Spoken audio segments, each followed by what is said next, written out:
منا کی وادی کے اندر کائنات کا ایک انوکھا باب رقم ہوتا ہے. یہ بھی امتحان حضرت ابراہیم خلیل اللہ کا. اس خاندان نے قدم قدم پہ امتحان دیے. پہلے اولاد نہیں ہے، یہ صدمہ سہا. پھر اولاد ہوئی تو کہا وادی غیر ذی زرع میں چھوڑا. اللہ کا حکم مانا اور وہیں اپنی اولاد کو اور اپنی زوجہ کو چھوڑ چلے آئے. فلسطین میں آ کے آباد ہو گئے. فلما بلغ ماہ السعی، قرآن بتاتا جب وہ چلنے کے قابل ہوئے. ایک روایت میں 7 سال 8 سال یا 9 سال عمر، بعض نے بلغہ سے بلوغت کی عمر مراد لی ہے. اب حکم ہوتا ہے جاؤ ملاؤ.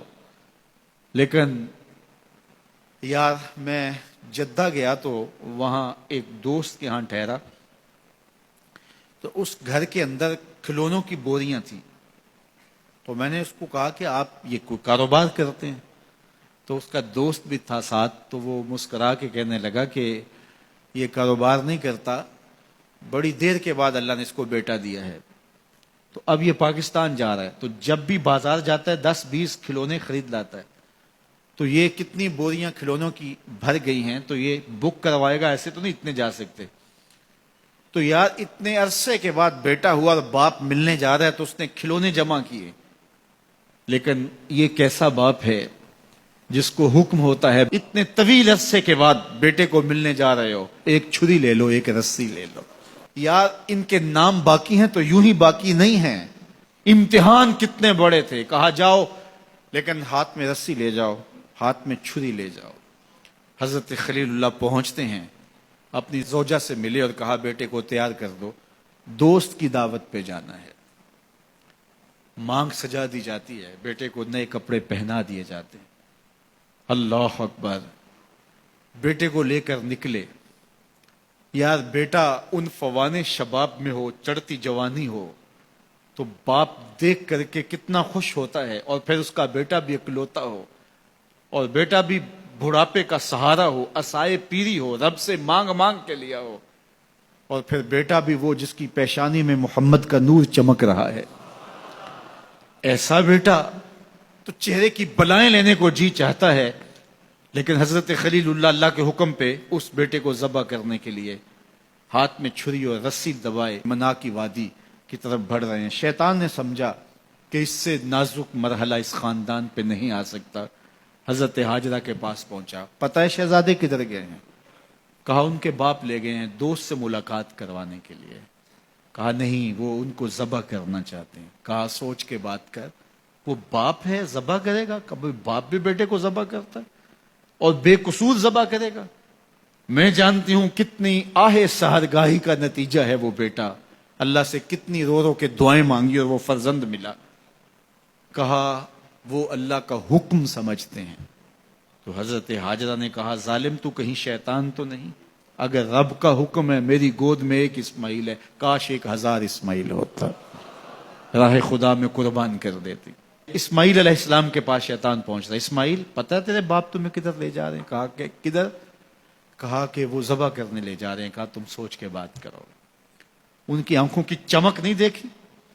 میری طرف دیکھتے ہیں تو لگتا ہے کہ ان کی آنکھوں سے شہد ٹپکتا ہے اور وہ مجھے ذبح کر دیں گے. کہا اللہ کا حکم سمجھتے ہیں. کہا اچھا. کہا ہاں. کہا اسماعیل کے وجود میں ایک جان ہے، کاش میرے ایک ایک بال میں جان ہوتی اور راہ خدا میں قربان کر دیتا. ابراہیم علیہ السلام کے پاس شیطان پہنچ کے بولتا ہے ابراہیم اللہ کو راضی کرنے کے اور تھوڑے طریقے ہیں، ضرور بیٹے کو ذبح کرنا ہے. تو وہ بھی کنکر اٹھا کے مارتے ہیں اور شیطان کو راستے سے ہٹا کے منزل کی طرف بڑھتے ہیں. قرآن نے وہ سارا منظر بیان کیا ہے. فلما بلغ ماہ السعی، باپ بیٹے کے پاس آیا اور کہا بیٹا میں نے خواب دیکھا ہے کہ میں تجھے ذبح کر رہا ہوں. فانظر ماذا تری، بتا تیری رائے کیا ہے. بیٹے پر سختہ طاری ہو جاتا، آنکھیں پھٹی کی پھٹی رہ جاتی. باپ کیا بول رہا ہے؟ لیکن یہ فیضان نظر تھا یا کہ مکتب کی کرامت تھی. سکھائے کس نے اسماعیل کو آداب فرزند. اللہ اکبر. فرزند ہو تو اسماعیل ذبیح اللہ جیسا. فانظر ماذا تری، بتا تیری رائے کیا ہے. بیٹا خاموشی اختیار کر لیتا. السکوت من الرضا، تو سکوت بھی رضا سے ہے، اس کی خاموشی بھی رضا مانی جاتی. اور جب اس طرح کی سراسیمگی کی کیفیت ہو تو خاموشی ہی رضا ہوتی ہے. بیٹا کہتا ٹھیک ہے آپ ذبح کر لیجئے. یہ بھی امتثال امر ہوتا، لیکن بیٹے نے 2 قدم بھر کے بات کی. بیٹے نے کہا یا ابا تفعل ما تؤمر ستجدنی انشاء اللہ من الصابرین. ابا جان ذبح کیا ہے، جو کرنا ہے کیجئے. یہ نہیں کہا یا ابا تذبح، ہاں ابا جی ذبح کر لیجئے. ذبح کا جواب ذبح سے نہیں دیا، بلکہ کہا یا ابا تفعل، اے ابا جان کیجئے، ما تؤمر جو بھی حکم ہو. ذبح کیا، جو بھی کرنا ہے کیجئے. رہی بات میری، یہ کام آسان تو نہیں، لیکن میرے اللہ نے چاہا تو صبر کر کے دکھاؤں گا.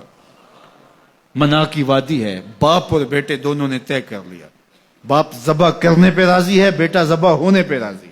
یار اسلام من مانی کا نام نہیں ہے، اپنے خواہشات کو پورا کرنے کا نام اسلام نہیں ہے، اپنے آپ کو مالک کے سپرد کر دینے کا نام ایمان ہے. اس کا نام اسلام ہے. یہاں دیکھیے فلما اسلما، جب دونوں نے طے کر لیا، دونوں راضی ہو گئے.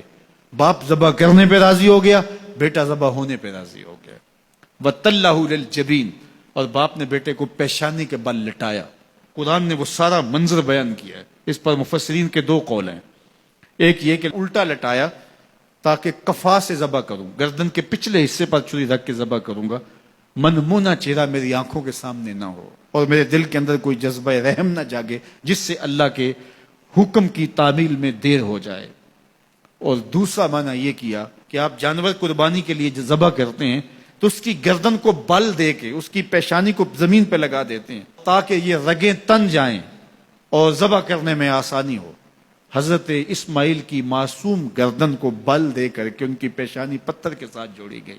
وَتَلَّهُ لِلْجَبِينِ، پیشانی کے بل یوں لٹایا گیا کہ گردن کھل جائے اور بیٹے کو ذبح کرنا آسان ہو. آنکھوں پہ پٹی باندھ لی کہ یہ منظر تو دیکھا نہیں جا سکے گا، اللہ کے حکم کی تعمیل بھی بہر صورت کرنی ہے. سعادت مند بیٹا بولتا ابا جان مجھے رسیوں سے جکڑ لیجئے، کہیں ایسا نہ ہو کہ میں تڑپوں اور اللہ کا حکم پورا کرنے میں آپ کو دیر ہو جائے. باپ بیٹے کو رسیوں سے جکڑ لیتا ہے، ہاتھ میں چھری پکڑی ہے، ذبح کرنے لگتے ہیں تو بیٹا بولتا ہے ابا جان رسیاں کھول دیجئے. کیوں؟ آپ کا منصوبہ، آپ کا پروگرام تبدیل ہو گیا. کہا نہیں. تو پھر کیوں رسیاں کھولوں؟ کہا کہیں ایسا نہ ہو کہ کل کا مورخ لکھے کہ باپ ذبح کرنا چاہتا تھا، بیٹا ہونا نہیں چاہتا تھا، باپ نے باندھ کے کیا. کھول دیجئے، نہیں تڑپوں گا. رسیاں کھل جاتی ہیں. بیٹا پیشانی کے بل لٹایا ہوا ہے، ہاتھ میں چھری پکڑی ہے، منا کی وادی ہے، کارکنان قضاء و قدر کی چیخیں نکل رہی ہیں، حوریں تھرا رہی ہیں، زمانہ کانپ رہا ہے، منا کی وادیوں پر تھر تھراہٹ ہے. مالک قیامت آنے والی ہے. فرشتے بھی پوچھ رہے ہیں کہ مالک کیا ہونے والا ہے. کہا تم کہتے تھے انسان کو پیدا کر رہا ہے، سجدے تو ہم کریں گے، ذرا میرے بندے کی ادا تو دیکھو، ذرا میرے بندے کا انداز محبت تو دیکھو، میری فرما برداری، انقیاد امر اور اطاعت اور امتثال امر کی مثال تو دیکھو، ذرا دیکھو میرا بندہ میرے حکم کی تعمیل کیسے کر رہا ہے. اللہ اکبر. کائنات آنکھیں جھپک رہی ہے، سورج منہ چھپا رہا ہے کہ یہ منظر دیکھا نہیں جا رہا، اور منا کی وادی تھر تھر کانپ رہی ہے کہ ایک بوڑھا باپ ہاتھ میں چھری پکڑے اپنے نو نہال فرزند کو ذبح کرنا چاہ رہا ہے. عجیب منظر ہے کائنات کے اندر. حضرت ابراہیم آگے بڑھے، بیٹے کی گردن پہ چھری رکھی اور پوری قوت کے ساتھ چھری کو جنبش دی. اللہ اکبر. لیکن ایک بال بھی نہیں کٹا. پاس پڑے پتھر پر چھری کو مارا. لما تقطع یا سکین، چھری کاٹتی کیوں نہیں؟ تو چھری نے آواز دیا الخلیل یامرنی والجلیل ینہانی، خلیل مجھے کاٹنے کا کہتا ہے، رب جلیل کہتا ہے خبردار ایک بال بھی کاٹا. کہا چھری تیرا کام تو کاٹنا ہوتا ہے. کہا حضرت آگ کا کام بھی تو جلانا تھا، جس نے آگ کو جلانے سے روکا تھا آج اس نے مجھے کاٹنے سے روک دیا. اس کا یہ مفہوم بھی نکالا جا سکتا تھا کہ میں نے تو چھری چلا دی، اب چھری نے کچھ نہیں کیا تو میرا کیا قصور. اللہ اکبر. دوبارہ چھری تیز کی اور حلق پر چھری کی نوک رکھی اور اپنا سارا وزن ڈال دیا. گردن کٹ گئی، خون بہنے لگا اور دل میں تھا کہ اتنا بڑا کام جو میں نے کر لیا. لیکن جب پٹی کھولی تو دیکھا منظر بدلا ہوا ہے. جس کو بیٹا سمجھ کے ذبح کیا وہ بیٹا نہیں تھا، دمبا تھا.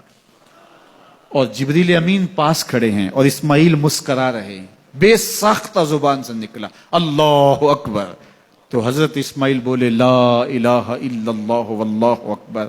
جبریل بولے اللہ اکبر وللہ الحمد۔ اب یقین تھا کہ یہ سارا اہتمام ادھر سے، جبریل کا آنا، اور دمبا پڑا ہے اور ذبح پڑا ہے اور جبریل امین موجود ہیں تو یہ یہی لے کر آئے ہوں گے، اور بیٹا مسکرا رہا ہے۔ یہ سارا منظر، یہ قرینہ حالیہ بتا رہا تھا کہ یہ سارا الوہی اہتمام ہے، رب نے قربانی قبول کر لی۔ لیکن صرف اتنا ہی نہیں ہوا کہ یہ قرینہ حالیہ آپ کو یقین دلاتا، بلکہ منا کی وادی چمکنے لگی اور وہی کے اجالوں سے پوری وادی روشن ہو گئی، اور آواز آنے لگی وَنَادَيْنَاهُ يَا إِبْرَاهِيمُ قَدْ صَدَّقْتَ الرُّؤْيَا إِنَّا كَذَلِكَ نَجْزِي الْمُحْسِنِينَ۔ یہ منظر دیکھا تو ابراہیم ابھی کوئی سوال کرتے، کسی سے پوچھتے کہ یہ کیا ہوا، اتنے میں وہی نازل ہوئی، اے ابراہیم تو نے واقعی خواب پورا کر دکھایا، اِنَّا كَذَلِكَ نَجْزِي الْمُحْسِنِينَ، ہم اپنے بندوں کو یوں ہی صلہ دیا کرتے۔ تیرے بیٹے کو ذبح نہیں کروانا تھا تیرے ہاتھوں سے، ہم نے تیرا امتحان لینا تھا، بس ابراہیم تیرا امتحان پورا ہو گیا۔ ہم نے تیری سنت کو اب قیامت تک کے لیے باقی رکھا، قیامت تک کے لیے باقی رکھا۔ اور پھر خود میرا رب کہتا ہے سلام علی ابراہیم، ابراہیم تیرے اوپر سلام ہو۔ اللہ اکبر۔ منا کی وادی کے اندر حج کے موقع پر 40 لاکھ حجاج ہیں، تو کچھ شیوخ عرب کے اور باقی عمراء مخیر سعادت مند لوگ 100 قربانیاں بھی پیش کرتے ہیں، تو کروڑوں قربانیاں منا کی وادی میں ذبح ہو رہی ہوتی ہیں اور حدود حرم میں، اور بے ساختہ زبان پہ نکلتا ہے سلام علی ابراہیم۔ ہر سال یہ شور و غوغا ہوتا ہے کہ اس مرتبہ قربانی بہت مہنگی ہے، شاید زیادہ لوگ قربانی نہیں کر پائیں گے، لیکن جو ہی موسم قربانی کا آتا ہے گلیوں اور بازاروں کے اندر جانور گھوم رہے ہوتے ہیں اور ان کو دیکھ کے بے ساختہ زبان پہ آتا ہے سلام علی ابراہیم، ابراہیم تیرے اوپر سلام۔ تو یہ کتنا بڑا امتحان تھا، کتنی بڑی آزمائش تھی، لیکن اس آزمائش سے سرخرو نکلے، نمبر بھی پورے 100 حاصل کیے، کامیاب اور بامراد اور کامگار ہوئے۔ آج ہمیں اس سنت کو باقی رکھ کر کے ہمیں وہ یاد تازہ کی جا رہی ہے کہ میرے ایسے بندے کہ جو میرے حکم پہ اپنی سب سے عزیز چیز بھی قربان کرنے سے گریز نہیں کیا کرتے۔ ہمارے ایک بزرگ فرمایا کرتے تھے کہ ہر بندے کا ایک اسماعیل ہوتا ہے، جب تک وہ اپنے اسماعیل کی گردن پہ چھری نہیں رکھتا رب کا قرب نصیب نہیں ہوتا۔ تو جو تمہاری محبوب چیز ہے اس کو راہ خدا میں جب تک قربان کرنے کا جذبہ نہیں پاؤ گے، تب تک تمہیں وہ منزل نصیب سعادت کی نہیں ہوگی۔